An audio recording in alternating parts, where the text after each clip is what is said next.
Hi everyone, it's Chris here from Serene Education with the 4 majors and as update for the 15th to the 20th of February 2015. Going to the third week of February, just going to be looking at the 4 majors starting with the Euro against US dollar. Let's bring it up and see what happened on the weekly.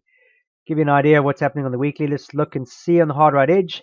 You can see last week's candle, very indecisive, a bit of a better range compared to the prior week. Prior week we had a lot more movement, however, the outcome was very, very indecisive. That indecisiveness was still, however, at the close of the week prior to that, after we saw the euro closing lower than the monthly fib level. This is going back almost 3 weeks now. We were expecting the candle to proceed, this negative candle, to actually remain below the institution moving average here. Sorry, the fib projection here on the monthly, the 1127 mark. However, that failed to materialize as we saw this bullish Harami formation forming, and price got back up above that level. So the intraday bias was one of positiveness because we didn't see any further lows on the weekly, and subsequently we saw further pullbacks. Now, what we saw was this candle that reached, or we saw more bias for the candle prior, heading up to these all-time highs, almost to the prior high, however, closing to the downside. And the most important thing of here was the fact that price had failed to close lower than the 61.8. So as long as she stayed above the 61.8 here on the monthly fib level, we were more likely to see more bullish bias remaining favorable for the euro against US dollar, even if it was consolidative bullish consolidation sentiment. And you can see last week we had Eurozone meetings. Greece was very much a big topic, and we also had the Ukraine. They were trying to come up with a ceasefire. So those two topics primarily took up most of the emphasis of the euro against US dollar in terms of fundamental wise, and we saw further consolidation here. The things to remember: we did get a positive outcome for Ukraine, even though it was a bit dubious. It was the fact that we are going to see a ceasefire in Ukraine as of today. In fact, this evening. So let's see how that happens.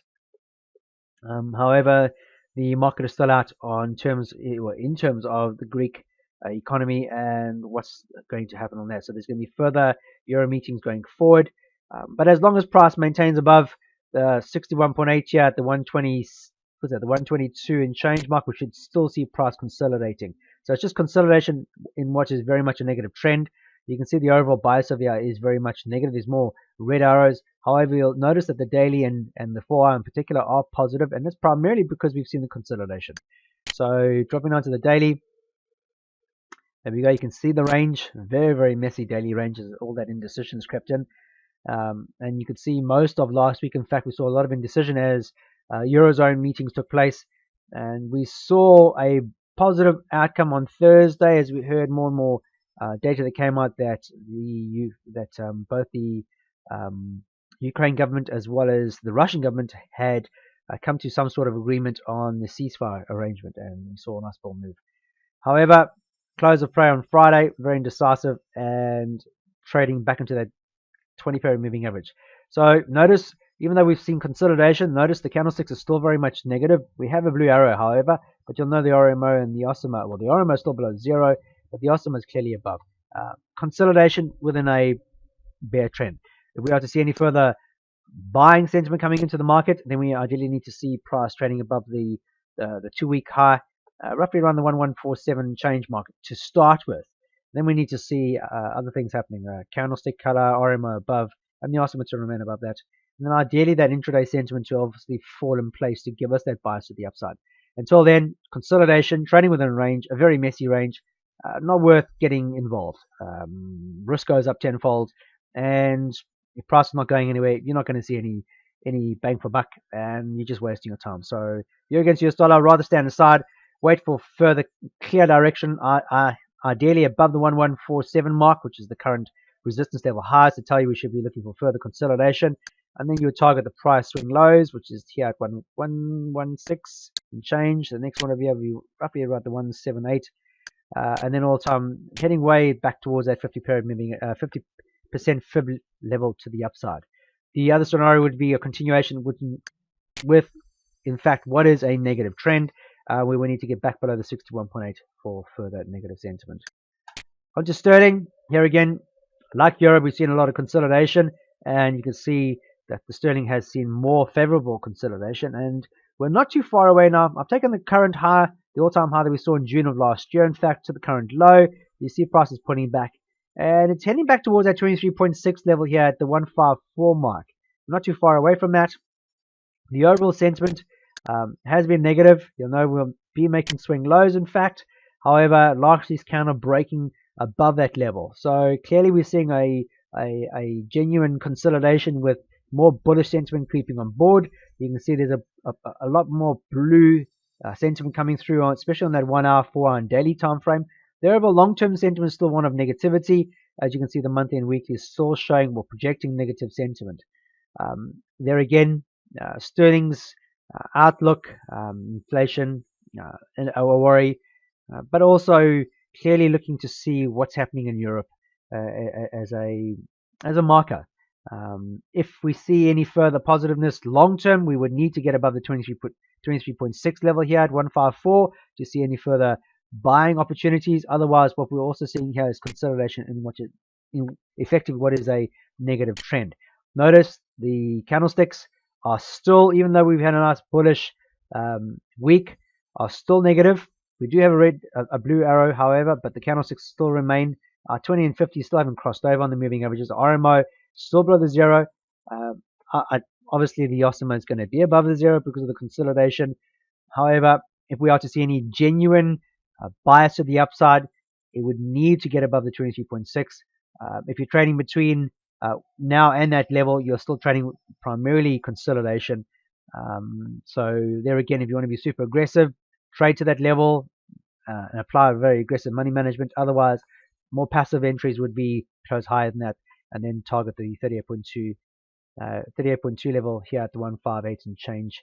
And there's more than enough in that to see a value return, but still very much on a negative trend. There again, always looking to Eurozone. Greece is a major topic at the moment now. That's going to be the biggest issue going forward. Bank of England mentioned that inflation's an issue.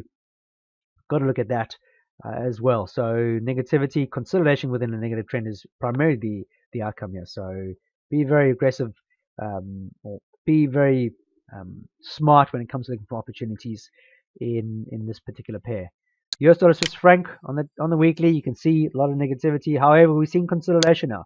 Price has been pulling back, so I've taken the all-time high before we saw that very, very negative outcome for these when the Swiss National Bank actually unpicked its currency against the euro.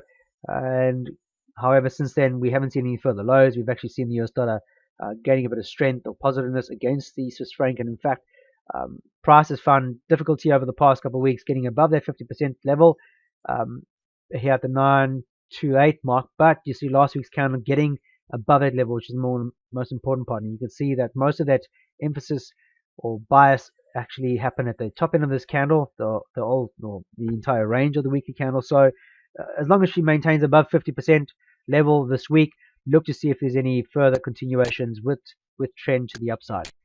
Going down to the daily, you can see, just having a quick peek at the actual indicator box, primarily blue, which is giving us an sentiment to the upside. The weekly is still showing a lot of negativity.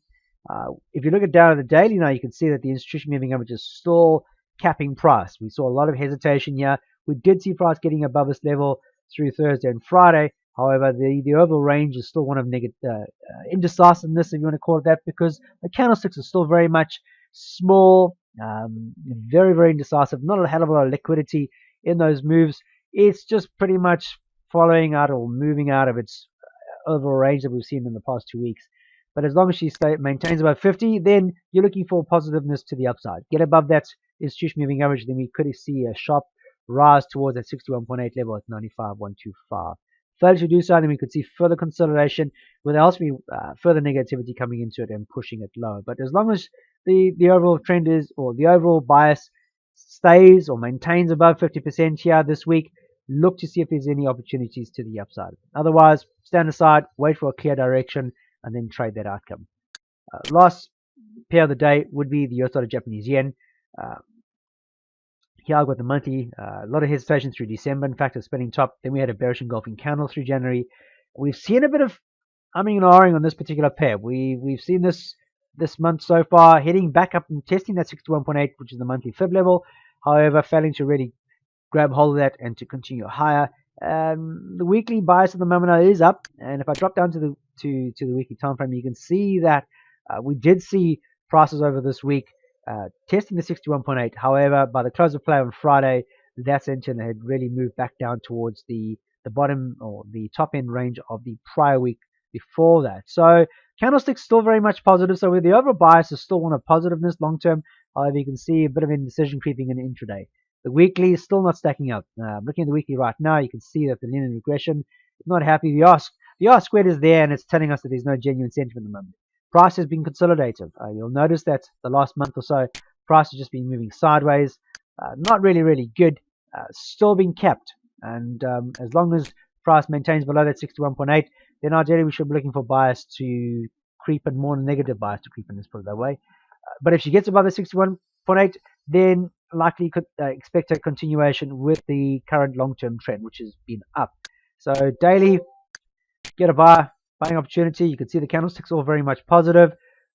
Highs here in December of 2014. You can see going into the end of December, bit lower highs, and in January we've seen a punch through just recently, but price failed to actually maintain above those levels and to kick on, and we saw price reverting back below the level. So as long as we maintain below 61.8, yes, the bias overall is still positive, but if she's not making new highs, then we're going to see more negativity creeping in, which could force the US dollar lower.